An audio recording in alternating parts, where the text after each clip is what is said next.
Estamos de volta para a segunda parte deste jogo económico. Ter capitais próprios positivos em dezembro. Foi este o desejo formulado por Jorge Nuno Pinto da Costa para o final do ano que agora terminou. Quando se esperava uma operação de grande envergadura que atenuasse os 176 milhões de euros de capitais próprios negativos, nada foi comunicado junto da CMVM. Teme-se um purgatório financeiro até março e provavelmente uma nova intervenção da UEFA. É precisamente das contas do Futebol Clube do Porto e dos desafios que são colocados a estes exercícios financeiros da Futebol Clube do Porto SAD que vamos falar nesta segunda parte do jogo económico, e para isso contamos com a presença de Jaime Carvalho Esteves, é advogado da J-Legal. Muito obrigado pela presença neste jogo económico. É também sócio do Futebol Clube do Porto. Há mais tempo do que da J-Liga. Muito bem. E já agora dar aqui um background, o Jaime é advogado, conta com mais de 30 anos de experiência em fiscalidade e trabalha nas áreas de impostos e clientes privados. Fica dado esta nota de rodapé relativamente àquilo que é a atividade do Jaime, que de resto teve a oportunidade e a amabilidade de nos transmitir as preocupações relativamente às contas do Futebol Clube do Porto e nomeadamente àquilo que deveria ter sido comunicado antes do final do ano passado e que não foi. Esse trabalho pode ser lido no site do Jornal Económico relativamente àquilo que são as expectativas para as contas de 2023, segundo semestre de 2023. Ano de calendário. Pergunto-lhe, Jaime, quais são as verdadeiras preocupações que um sócio do Futebol Clube do Porto como Jaime deve ter agora para o ano de 2024? Antes disso, obrigado pelo convite, cumprimentos a todos, e deixe-me, se posso, recentrar a questão, não é? Qual é a preocupação ou as preocupações que todos os adeptos de futebol devem ter hoje? E nós, enquanto contribuintes também, porquanto o futebol, apesar de tudo, é uma indústria de sucesso em Portugal e não temos muitas. Até hoje costuma-se dizer que tudo isto depende da bola entrar ou bater na trave ou no poste e não entrar. Não é? A partir de 23, com, nomeadamente, as novas regulamentações da UEFA, parece-me que a questão coloca-se mais em saber se a bola entra. Claro, é fundamental que a bola entre, é isso que nos move e nos leva ao estádio, mas primeiro, antes disso, se podemos chutar a bola, ou seja, se somos admitidos a competir e depois em que condições somos admitidos a competir e quem é que pode chutar a bola. Eu, que enfim, não dou muito para a bola, ou um verdadeiro profissional e um grande craque que nos leva ao delírio com os golos que depois marca. Isto porquê? Porque me parece que vamos passar a ter dois campeonatos. O campeonato esportivo, que se joga no campo, e, portanto, o mérito esportivo, contrariamente às ligas americanas, etc., mantém-se na Europa. Não é? O mérito esportivo é aquilo que nos leva às grandes competições. Modelo fechado, não é? Isso exatamente. É o mérito esportivo que nos pré-qualifica, e daí que há uma dimensão que é a dimensão desportiva. Mas depois passa a haver outra dimensão, que é a dimensão económica ou financeira. Ou seja, eu posso participar, e posso participar porque tenho capitais próprios positivos ou se os trago um backlog de capitais próprios, património líquido, para quem nos ouve, a riqueza de cada clube, património líquido negativo. Nesse caso, tenho que criar um purgatório de reduzir esses capitais ao rácio de 10% todos os anos para ser admitido a chutar a bola. Depois tenho também um segundo pilar, que é o pilar da monitorização, ou seja, depois de ser admitido, tenho que não ter dívidas a certos operadores desportivos, curiosamente que não aos agentes, que são permitidos. Tenho que ter um rácio de custo do plantel adequado, de 90, 80, 70 em 26, e tenho que ter um equilíbrio financeiro que tem que ser composto com as receitas operacionais do futebol e, eventualmente, em algumas circunstâncias, com contribuições de sócios. Se assim não for, vou ter sanções significativas. E, portanto, quem vai poder chutar a bola, se o puder fazer, não vai ser exatamente o craque que nós queremos, mas vai ser o Jaime Esteves, que dá para outros campeonatos que não propriamente no relevado. Exatamente. Não é? Portanto, isto é um problema transversal a todos os clubes. O Everton tem essas dificuldades, a Juventus passa esse pesadelo. Volta, não volta, vai-se falando do o Barcelona, o City, enfim. Há muitos por aí. E também em Portugal. Por exemplo, Braga. Fala-se a abertura do capital social do Braga, a eventual perda de metade do capital. Especulando, poderemos pensar que tem a ver com precisamente esta capacidade certo. de injetar dinheiro e, portanto, superar o teste, ou estes testes de entrada e depois da monitorização. O Benfica já teve capitais próprios menos simpáticos, são positivos neste momento, inferiores ao capital social, ainda assim positivos, mas o rácio dos gastos com o plantel eventualmente poderá trazer alguns escolhos. O Sporting tinha capitais próprios, em rigor, de 150 milhões negativos. Porquê é que eu digo isto? Porque as VMOCs estavam contabilizadas no capital próprio, mas em rigor eram dívida. E, portanto, se retirarmos os 120 e poucos milhões de euros, de 22, aos capitais próprios da Sporting SAD, chegámos a capitais próprios negativos de 140 e picos milhões de euros. E, portanto, tinha um problema grave. E esse problema grave foi superado com um perdão bancário. A banca perdoou cerca de 100 milhões ao Sporting quando permitiu que o clube comprasse a grande desconto as VMOCs da banca, no caso, Novo Banco e Millennium BCP.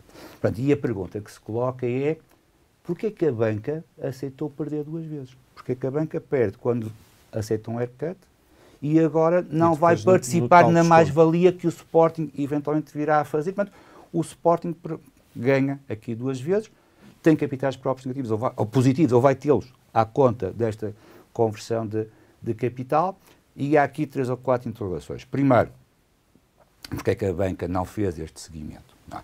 Porque é que a banca não deixou converter as VMOCs em capital e depois, sei lá, vendê-las ao City, à Juventus, ao Manchester, a quem seja. Portanto, não perdendo tanto dinheiro, ou até ganhando dinheiro, eventualmente.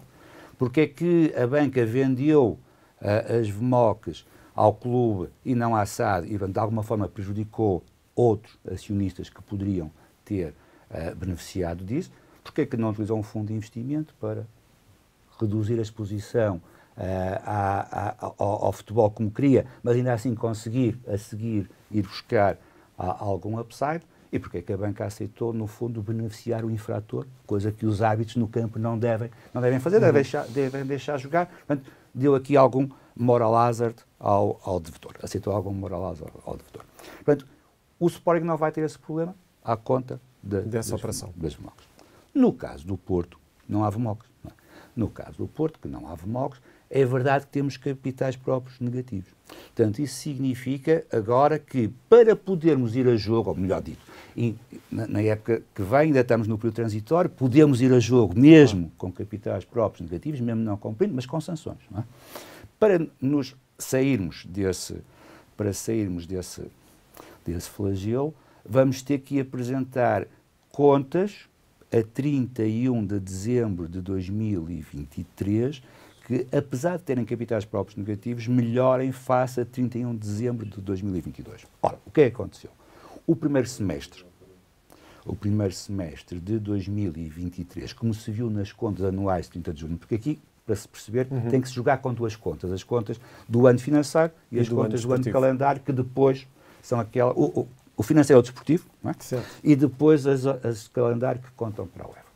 E, portanto, no primeiro semestre, como se viu nas contas de 30 de junho, infelizmente tivemos um semestre muito mau, apesar de a Champions ter passado para janeiro, e isso beneficiou vários clubes por essa Europa fora, sobretudo os maiores, aqueles que se classificaram, à conta do Mundial, que ocorreu no Qatar, mas o nosso primeiro semestre do ano, o segundo semestre do ano financeiro, foi significativamente negativo, porque acabamos com 165 milhões de euros de capital próprio negativo. Portanto, isso significa que, agora, este segundo semestre vai ter que compensar esse prejuízo do primeiro semestre de 2023 e ainda vai ter que recuperar uma parte dos capitais próprios negativos com que terminamos o ano de 31 de dezembro de 2022 e, portanto, eu diria que temos aqui um target de conseguir chegar este ano a cerca de 110, 120 milhões de euros de capitais próprios negativos para conseguirmos dizer estamos num trend positivo, estamos a melhorar. Isto é possível? Eventualmente sim, mas é difícil. Ou seja, tivemos uma excelente época na Champions, estamos a ter, em termos desportivos e em termos financeiros, mas que compara também com bons resultados do semestre anterior. Portanto, há aqui um delta, há aqui uma diferença que nos favorece, mas que não é decisiva para este resultado. Esta verba foi a terceira melhor da história do Futebol Clube do Porto em termos daquilo que são os resultados. Fantástico. E se tudo correr bem, se Deus quiser, o segundo semestre será ainda melhor, porque vamos prosseguir em frente. Eu sou sócio, como disse, tenho essa esperança, mas não vai contar ainda para 31 de dezembro. Já lá vamos. Temos adicionalmente a venda do Otávio. A venda do Otávio tem um ganho muito significativo, mas infelizmente também não será de modo a chegarmos aos tais 110, 120 milhões que eu lhe falava. O que significa que agora temos que pensar noutras receitas. Outras receitas que possam ser o acordo com a Legends, para a gestão do Porto Estádio. No estádio, o food and beverage, as cadeiras, enfim, a receita do match day, que é muito importante, pode e deve aumentar. Com a parceria com a Legends. Não se sabe se a Legends terá pago algum prémio para efeitos da parceria que possa já, pelo menos em parte, ser contabilizado no primeiro semestre. Isso no primeiro semestre do ano financeiro, segundo semestre do ano de 2023. Portanto, isso melhoraria. Não se sabe se os auditores vão agora, como ocorreu no Sporting e no Benfica, aceitar o reconhecimento de reportes fiscais, ou seja, de impostos e efeitos ativos, o que de alguma forma melhoraria os capitais próprios. Se os auditores aceitarem, seria um contributo para. Se não acontecer, então o Porto vai ter que jogar um prolongamento. Vai ter que ir ao prolongamento, que é até março de 2024, do ano em que estamos, conseguir demonstrar à UEFA, não consegui lá chegar, não consegui marcar aquele gol financeiro a 31 de dezembro de 23, mas conseguiu a 31 de março de 24. Concluo agora. O que é que podemos ter aí? Com isto concluo. O negócio com a Sixth Street, eventualmente. Podemos ter mais jogadores que possam eventualmente ser transferidos e que resultem em mais-valia, ou podemos ter alguma outra operação que nos traga boas notícias para março. Muito bem, vamos ver. Jorge, este tem sido um tema que temos discutido no jogo económico. Hoje conseguimos trazê-lo como tema principal, em virtude da presença do Jaime neste programa. Pergunto, de facto, os grandes desafios financeiros que se colocam, como o Jaime referiu, a todos os clubes, mas que parecem ter aqui uma especial incidência na SAD do Futebol Clube do Porto. Sim, e antes de mais cumprimentar o Jaime e dizer que claramente o Futebol Clube do Porto vive momentos muito, muito difíceis. Vai ser uma época muito atípica. É bom recordar que há eleições em abril e provavelmente pela primeira vez Jorge Nuno Pinto da Costa vai ter um opositor que não sabemos se irá ou não ganhar eleições, mas irá disputar com um tipo de condições em comparação com outros que o desafiaram ao longo destas várias décadas. De resto, já tinha sido tentado no último ato eleitoral, não é? Em que houve um dos candidatos. Já na altura houve outros candidatos. José Fernando Rio, 30 e tal por cento. Mas eu julgo que Vilas Boas tem condições que José Fernando Rio não tinha nessa altura. E tem notoriedade. E tem tido uma notoriedade, mesmo junto dos adeptos do Futebol Clube do Porto, muito, muito maior, e portanto parece-me que será claramente o grande desafio eleitoral de Jorge Nuno Pinto da Costa, provavelmente desde que foi eleito pela primeira vez. Em segundo lugar, dizer que tem sido uma época também em termos desportivos muito difícil, e eu já o tenho dito várias vezes. Gosto-se mais ou menos de Sérgio Conceição, da postura que tem no banco de suplentes e nas conferências de imprensa, mas eu acho que é o principal ativo do Futebol Clube do Porto. E acho que olhar para os plantéis que Sérgio Conceição tem tido, e com aquilo que dizia o doutor, o comportamento que o Porto tem tido na Liga dos Campeões, melhor do que Sporting e Benfica, muito mais consistente na Europa, até do que nas competições internas, e isso tem feito obviamente a diferença também em termos financeiros, e curiosamente Sérgio Conceição falou disso na semana passada. Agora, é bom recordar várias questões e vários desafios que eu acho que o Futebol Clube do Porto tem. Em primeiro lugar, eu acho que vai ter que ir este prolongamento até março, e vai ter que fazer um encaixe financeiro com algum jogador, vai ter que haver uma verba extraordinária, porque mesmo passando vai ter os oitavos de final da Liga dos Campeões a disputar-se em março. Mesmo passando esses oitavos de final, que eu acho difícil, porque o Arsenal é uma boa equipa e vimos as dificuldades. O Sporting é verdade que os elimina na última época na Liga Europa, mas eu acho que este Arsenal até é mais forte do que na época passada. Mais consistente, voltou a reforçar-se e tem uma equipa ainda mais completa. Parece-me que, mesmo passando aos quartos de final, estamos a falar de 10 milhões de euros, sensivelmente, pela passagem, com mais um adicional, eventualmente se vencesse os 2 jogos, 3 milhões por cada jogo, portanto seriam 16 milhões e é manifestamente insuficiente. E o grande problema do Futebol Clube do Porto neste momento é que olhamos para o plantel e em termos de ativos que se possa valorizar, e eu acho que aí é outra das grandes diferenças para Sporting e para Benfica, é que olhamos para o Benfica, tem António Silva, tem João Neves, jogadores que claramente vão ser encaixes financeiros no futuro. O Sporting tem Victor Gyökeres, Gonçalo Inácio, Osman Diomande, e eu acho que o Futebol Clube do Porto neste momento, manifestamente, vai ter um grande desafio, que é, tem provavelmente o melhor guarda-redes da Europa, que é o principal ativo do clube. Perdendo Diogo Costa, perde pontos no campeonato. E as coisas desportivamente também já não têm estado fáceis. Mas financeiramente, faria o milagre necessário. Há outra possibilidade que seria eventualmente Evan Nilsson, mas um jogador que tem tido tantas lesões parece-me difícil que signifique um encaixe financeiro na ordem de valor que o Futebol Clube do Porto precisaria até março. Tem que ter aqui alguma consistência também em termos desportivos. Exatamente, não tem é um jogador que, reconhecendo a qualidade e talento, se olharmos ao trajeto dele no Futebol Clube do Porto, já teve 2 ou 3 períodos de lesão relativamente prolongados, o que de vez em quando o afasta dos relevados. E em terceiro lugar é bom recordar que o Futebol Clube do Porto investiu praticamente o mesmo já do que o Sporting. A diferença não é assim tão grande, é muito grande relativamente ao Benfica, no caso de aquisições diz respeito, mas quando olhamos para Nico Gonzalez, fizemos essa contabilidade a semana passada, quase foram 50 milhões de euros 45 milhões de euros nos 4 jogadores que, ao que tudo indica, podem eventualmente até vir a sair, e na altura falava-se muito de David Carmo, que já é da época anterior, o Fran Navarro que seguiu para o Olympiacos. É certo que este tipo de operações vão permitir ao Futebol Clube do Porto baixar a folha salarial, mas não resolve o essencial, que era ter um encaixe financeiro extraordinário, porque, como disse, mesmo com as verbas da Liga dos Campeões não vai ser suficiente. E já, o Jorge tocou aqui num aspecto que vai ser absolutamente primordial para aquilo que vai ser, enfim, se calhar não a época do Futebol Clube do Porto, mas se calhar os próximos anos, que tem a ver com o próximo ato eleitoral, que está aqui envolto em algum mistério, uma vez que ainda não há... quer dizer, há um candidato assumido, creio que Nuno Lobo, que já foi convidado, já foi nosso convidado no Jogo Económico, mas de facto temos aqui provavelmente um Futebol Clube do Porto a precisar de sangue fresco, ou pelo menos esta administração de se sentir que há uma alternativa a morder-lhe os calcanhares e a precisar de fazer mais e melhor. A concorrência é sempre bom, não é? A concorrência é bom.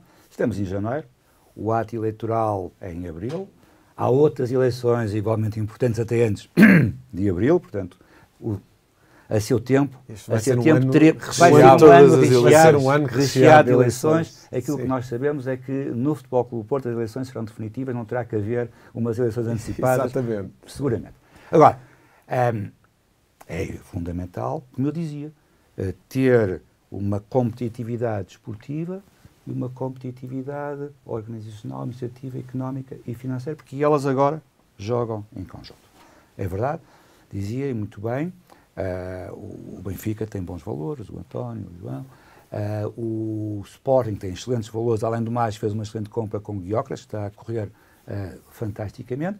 O Porto, o Futebol Clube do Porto, tem alguns jogadores que a saírem no mercado de janeiro poderão não fazer grandes mais-valias. É certo, não se está a ver que em janeiro haja uma grande valorização. Vai ajudar, seguramente, se houver alguma venda, poderá ajudar a aproximar do objetivo dos 110, 120 milhões de euros, mas a saída eventual do Diogo geraria uma mais-valia muitíssimo significativa. Estamos a falar de uma cláusula, se a memória não me falha, 45, 60 milhões, julgo. 45 talvez seja o valor de mercado neste momento do Diogo Costa. Sim, sabemos que é um dos melhores guarda-redes a nível mundial, o Diogo, e portanto tem um valor muito significativo, que naturalmente poderá ajudar às contas do Futebol Clube do Porto, agora deste ano financeiro, se for este ano, 23, 24, e depois do ano para efeitos do UEFA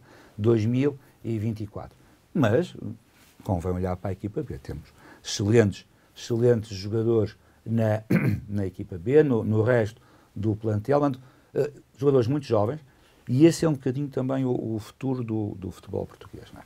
O futebol português tem que olhar para a totalidade do seu plantel, tem que pensar na formação, no scouting, tem que funcionar como uma ponte entre a América Latina, a África, outros mercados e o mercado dos Big Five, não é? Em que os jogadores mais jovens possam estagiar, desenvolver-se, crescer em Portugal para depois os clubes de ponta, o Sporting, o Guimarães, o Braga, o Benfica, o Futebol Clube do Porto, o Famalicão, que está a fazer um excelente desempenho nesse sentido, possam encaixar as mais-valias que lhe deem a sustentabilidade económica e financeira que lhe permitam o sucesso desportivo, tanto que nos levem ao estádio e, no meu caso, a vivar com os golos do Futebol Clube. Muito bem. Jaime, estão elencados os desafios para o Futebol Clube do Porto e, se calhar, também para o futebol português de uma forma geral. Como dizia o grande jogador nosso, prognóstico está no final do jogo. Exatamente, muito bem.